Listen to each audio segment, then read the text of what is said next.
Hi, BC family. Welcome to your midweek devotion.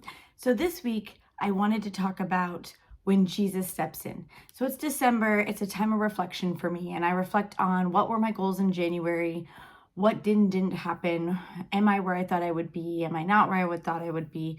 It's one of those things that when you start to reflect, sometimes a season that's supposed to be joyous can not be as joyous for some people. It can bring about some sadness that their lives didn't go the way that they thought, or they're not where they should be. And sometimes that can cause our confidence to wane or to go down a little bit.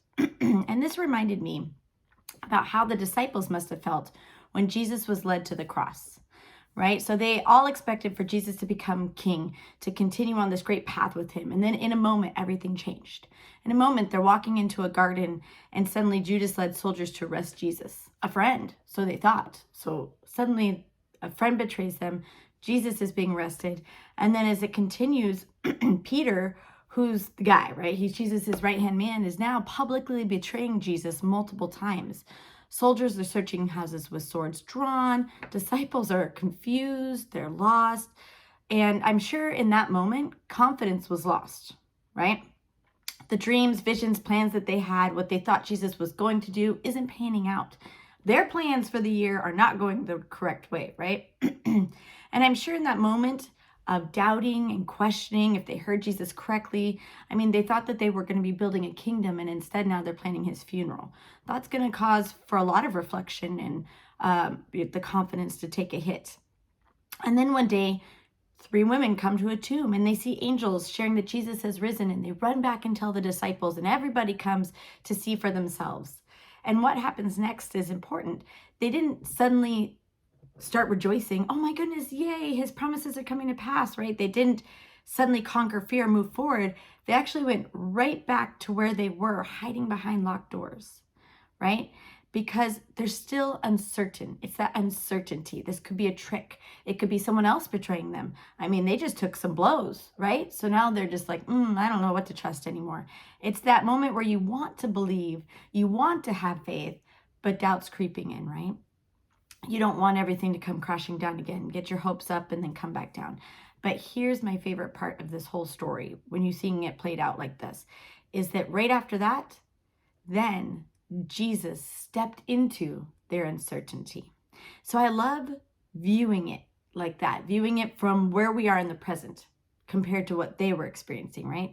So you think you hear from God, you're following his path, and then suddenly a storm comes and tosses you to and fro, and you're no longer going the direction you thought you were going to be heading. You're confused or lost. Maybe you heard wrong. Maybe you weren't listening correctly. Maybe you missed it. Where do you go from here? These are all the thoughts I know that I don't just have, everybody has, right? We've had storms that have caused our confidence to waver, to bring us behind closed doors, because stepping out suddenly feels like, ooh, I don't know if I want to do that again. But much like that moment, we need to allow Jesus to step into our uncertainty. And you can see that in John 20:19. It says, on the evening of that first day of the week, when the disciples were together with the doors locked for fear of the Jewish leaders, Jesus came and stood among them. He stepped into their uncertainty and he said, peace be with you. When we allow Jesus into our confusion, our fear, our frustration, our storm, then he walks into our uncertainty and commands peace to be with us. Jesus went on to spend the next 40 days loving on his disciples, challenging them, easing their discouragement, reminding them of who he is and who they are. In Matthew 16:18, it says he knelt beside Peter and reminded them that he is a rock. When we allow Jesus into our uncertainty, then he can come in and ease our discouragement, love on us, challenge us, remind us of who he is and who we are in him, right? I started the year off, 2021, talking about anchors. And as we end the year, I'm still on anchors, right?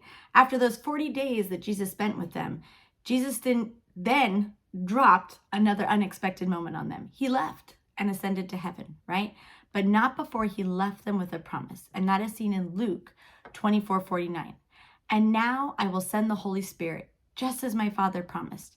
But stay here in the city until the Holy Spirit comes and fills you with power from heaven.